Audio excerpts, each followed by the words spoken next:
ఒక విజన్ తో ఈ రోజు కేంద్ర ప్రభుత్వం శ్రీ నరేంద్ర మోదీజీ గారు, విజనరీ మినిస్టర్ అశ్విని వైష్ణవ్ గారు ఈ రైల్వే వ్యవస్థను మొత్తం కూడా సమూలంగా మార్చివేస్తా ఉన్నారు. ఒక జాతీయ గీతం వచ్చే విధంగా వందే భారత్ అనేటువంటి పేరు పెట్టారు. అమృత్ భారత్ అనేటువంటి ఒక అద్భుతమైన పేరు తీసుకొచ్చి 1300 రైల్వే స్టేషన్స్ అన్నిటినీ కూడా ఆధునీకరణ చేయాలనేటువంటి కృత నిశ్చయంతో ఎక్కడికక్కడ పనులు చేసుకుంటా వస్తా ఉన్నారు. ఈ రోజు ఒక ఆంధ్రప్రదేశ్ తీసుకుంటే 73 రైల్వే స్టేషన్స్ ఆధునీకరిస్తా ఉన్నారు. మీరు ఒకసారి 2014 సంవత్సరం తీసుకుంటే ఆ సంవత్సరంలో ఆంధ్రప్రదేశ్ రాష్ట్రానికి రైల్వే నుంచి వచ్చినటువంటి బడ్జెట్ 900 కోట్లు. ఈ ఒక్క సంవత్సరానికే 9000 కోట్ల రూపాయలు, అంటే 10 రెట్లు ఎక్కువ తీసుకొచ్చినటువంటి ఘనత ఈ రోజు కూటమి ప్రభుత్వాన్ని శ్రీ నారా చంద్రబాబు నాయుడు గారికి, అదేవిధంగా పవన్ కళ్యాణ్ గారు. వచ్చే 5 సంవత్సరాల్లో 50,000 కోట్ల రూపాయలు కేవలం రైల్వే పనులకు మాత్రం వస్తున్నాయి అని మీరు అందరూ కూడా తెలియజేసుకోవాలి. ఒక ఈ సుళ్లూరుపేటలోనే తీసుకుంటే 15 కోట్ల రూపాయలతో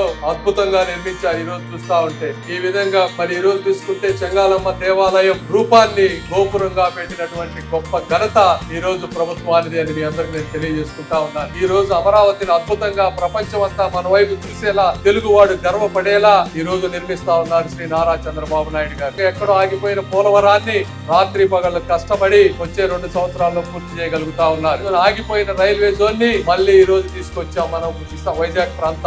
ఈ కార్యక్రమాన్ని దగ్గరుండి నిర్వర్తించిన రైల్వే అధికారులకు, అదే విధంగా మిగిలిన అందరికీ కూడా మనస్ఫూర్తిగా ధన్యవాదాలు తెలుపుకుంటూ సెలవు తీసుకుంటాను. Thank you.